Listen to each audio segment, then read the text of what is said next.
Mbote libota mbote bandeko na ngai awa toza na commune ya Ngaliema pembeni ya Macadam dans lupango eza deuxième parcelle na Macadam. Donc oza na lupango mona Macadam lupango bache $30,000 à discuter. Donc atwa na commune ya Ngaliema na quartier Mimosa Brikin non loin ya Kin Marché. Mbote libota mbote bandeko na ngai awa toza na commune ya Ngaliema pembeni ya Macadam dans lupango eza deuxième parcelle na Macadam. Donc oza na lupango mona Macadam lupango bache $30,000 à discuter.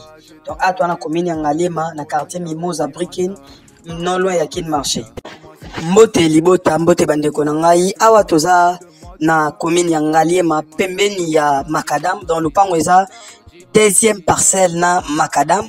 Donc oza na lupango mona Macadam lupango bache $30,000 à discuter. Donc atwa na commune ya Ngaliema na quartier Mimosa Brikin non loin ya Kin Marché. Mbote libota mbote bandeko na ngai awa toza na commune ya Ngaliema pembeni ya Macadam dans lupango eza deuxième parcelle na Macadam.